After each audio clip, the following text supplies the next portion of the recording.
فرعون اور اس کی قوم حضرت موسیٰ علیہ السلام کی روحانی قوت کا مظاہرہ دیکھ کر مرعوب ہو گئی اور فرعون نے جادوگروں اور دیگر ایمان والوں پر اپنے شدید غصے کا اظہار کرتے ہوئے انہیں سولی پر چڑھا دیا، لیکن حضرت موسیٰ علیہ السلام کو وہ کوئی نقصان نہ پہنچا سکا۔ فرعون کے درباریوں کو اس پر شدید صدمہ پہنچا۔ انہوں نے فرعون کو حضرت موسیٰ علیہ السلام اور ان کی قوم کے خلاف خوب بھڑکایا۔ فرعون نے انتقامی کارروائی کرتے ہوئے حضرت موسیٰ علیہ السلام کی قوم بنی اسرائیل کے لڑکوں کو قتل کرنے کا دوبارہ حکم جاری کر دیا، جس پر حضرت موسیٰ علیہ السلام کی قوم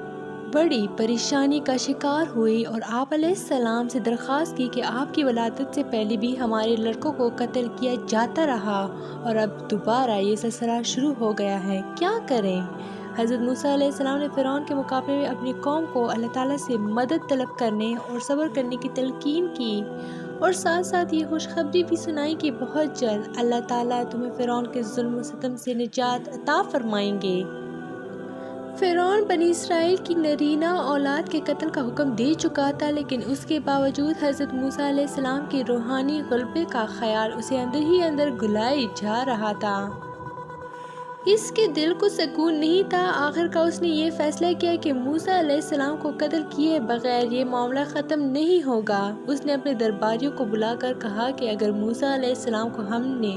یوں ہی چھوڑے رکھا تو مجھے یہ خوف ہے کہ یہ آہستہ آہستہ تمہارے دین کو بدل دے گا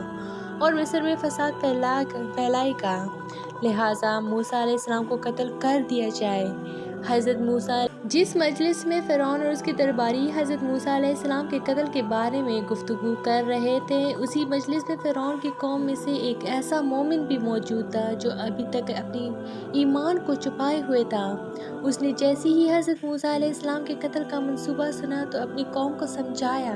کہ تم ایک ایسے آدمی کو قتل کرنا چاہتے ہو جو صرف یہ کہتا ہے کہ میرا رب اللہ ہے اور اپنی رسالت پر دلائل بھی لے کر آیا ہے۔ اگر وہ جھوٹا ہے تو اس کی جھوٹ کا نقصان اسی ہی پہنچے گا،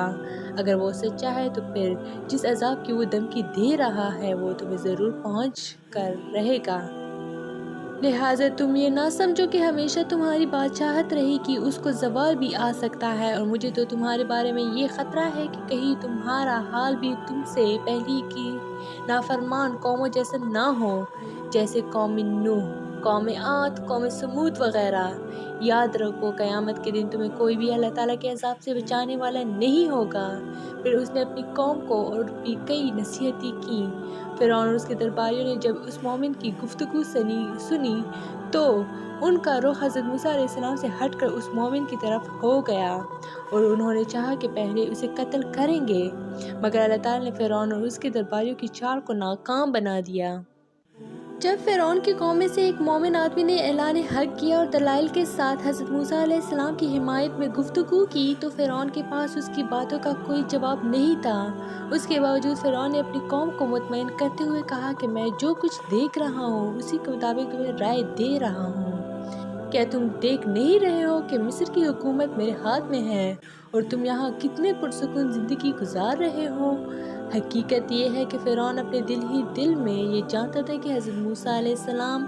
اللہ تعالیٰ کے سچے نبی ہیں اور جو کچھ وہ لے کر آئے ہیں یقیناً وہ اللہ تعالیٰ کی طرف سے ہیں، لیکن کفر، تکبر اور ظلم و زیادتی کے بنا پر وہ اس کے برعکس گفتگو کرتا رہا، اسی لیے اس کا انجام بھی بہت برا ہوا۔ فرعون ہر وقت اس کوشش میں رہتا تھا کہ کسی نہ کسی طرح حضرت موسیٰ علیہ السلام کو لوگوں کی نظر سے گرا کر خود ان کی نظروں میں معزز بنے، اسی لیے وہ آپ علیہ السلام کو مختلف انداز میں مذاق کا نشانہ بناتا تھا۔ اس نے ایک مرتبہ اپنے وزیر حامان سے کہا کہ میرے لیے ایک بہت ہی اونچا محل بناؤ جس پر چڑھ کر میں موسیٰ علیہ السلام کے معبود کو دیکھ سکوں۔ فرعون نے جب حضرت موسیٰ علیہ السلام اور ان کی قوم کو تکالیف پہنچانے میں کوئی کسر نہ چھوڑی تو حضرت موسیٰ علیہ السلام نے اپنی قوم کو اللہ تعالیٰ سے مدد طلب کرنے اور صبر کرنے کی تلقین کی اور ساتھ ہی ساتھ انہیں یہ بھی تعلیم دی کہ اللہ تعالیٰ کو راضی کرنے کے لیے اپنے گھروں کو مسجد بنا لو اور زیادہ سے زیادہ اس کی عبادت کرو۔ پھر آپ اور ہارون علیہ السلام نے مل کر اللہ تعالیٰ کی حضور دعا مانگی، اے اللہ، آپ نے فرعون اور اس کی قوم کو اس لیے دولت، قوت اور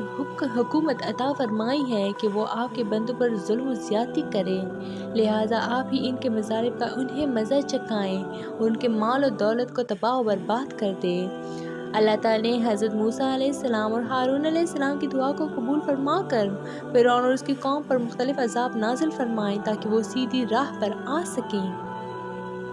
جب فرعون اور اس کی قوم سرکشی میں مبتلا ہو گئی تو اللہ رب العزت نے ان پر عذاب نازل فرمائی۔ سب سے پہلے قحط آیا، فرعون اور اس کی قوم کے باغات میں پھلوں کی کمی ہو گئی، لیکن بجائے اس کے وہ اس نصیحت سے حاصل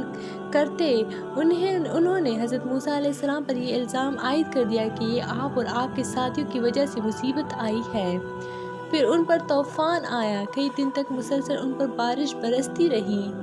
قوم فرعون کے گھروں میں پانی جمع ہو گیا، مگر بنی اسرائیل کے گھر اس سے محفوظ رہے۔ پھر ٹڈیوں کا عذاب آیا، ٹڈیوں نے قبطیوں کے باغات، کھیت اور ہر قسم کی سب چیز چھانٹ لی، مگر بنی اسرائیل کا کوئی نقصان نہ ہوا۔ 7 دن تک مسلسل قبطی اسی عذاب میں مبتلا رہے۔ پھر جوؤں کا عذاب آیا جو قبطیوں کے خون کو چوس رہی تھیں۔ لوگوں کے لیے کھانا پینا، سونا اور آرام کرنا مشکل ہو گیا۔ پھر اللہ تعالیٰ نے مینڈکوں کا عذاب نازل کیا، کھانے پینے کی چیزوں میں بھی مینڈک ہی مینڈک نظر آنے لگے۔ پھر خون کا عذاب آیا، قبطیوں کے استعمال کا سارا پانی خون بن گیا۔ جب بھی ایک عذاب آتا تو وہ حضرت موسیٰ علیہ السلام سے درخواست کرتے کہ آپ اللہ تعالیٰ سے دعا کریں کہ یہ دور ہو جائے، ہم بھی مومن بن جائیں گے، مگر جب حضرت موسیٰ علیہ السلام کی دعا مانگنے سے اللہ تعالیٰ وہ عذاب ٹال دیتے تو وہ دوبارہ سرکشی کرنے لگتے۔ اللہ تعالیٰ نے حضرت موسیٰ علیہ السلام کی دعا پر قوم فرعون پر مختلف عذاب نازل فرمائے تاکہ وہ غفلت سے بیدار ہو کر اپنی اصلاح کر سکیں، مگر وہ پھر بھی بیدار نہ ہوئے اور اپنے ظلم و زیادتی میں مصروف رہے۔ اللہ رب العزت نے حضرت موسیٰ علیہ السلام کو حکم دیا کہ آپ بنی اسرائیل کو لے کر مصر سے نکل جائیں اور اپنے باپ دادا کی سرزمین فلسطین یا کنعان چلے جائیں۔ وہاں جانے کے صرف 2 ہی راستے ہیں، ایک خشکی کا راستہ جو بالکل قریب ہے اور دوسرا بحر احمر کا راستہ جو کچھ دور ہے۔ اللہ تعالیٰ کی مصلحت کا تقاضا یہی تھا کہ بنی اسرائیل خشکی کا راستہ چھوڑ کر دریائی راستہ اختیار کریں۔ حضرت موسیٰ علیہ السلام اور ہارون علیہ السلام بنی اسرائیل کو ساتھ لے کر راتوں رات بحر احمر کے راستے سے اتنی جلدی روانہ ہوئے کہ بنی اسرائیل کی عورتوں نے قبطی عورتوں سے جو زیورات لیے تھے وہ بھی واپس نہ کر سکیں۔ جیسے ہی فرعون کو بنی اسرائیل کے مصر سے روانہ ہونے کی اطلاع ملی، اس نے فوراً اپنی فوج کو ساتھ لے کر ان کا تعاقب کیا اور صبح ہونے سے پہلے ہی ان کے قریب جا پہنچا۔ بنی اسرائیل نے جب پیچھے مڑ کر دیکھا کہ فرعون اپنی فوجوں کو لے کر آ رہا ہے تو وہ گھبرا کر کہنے لگے،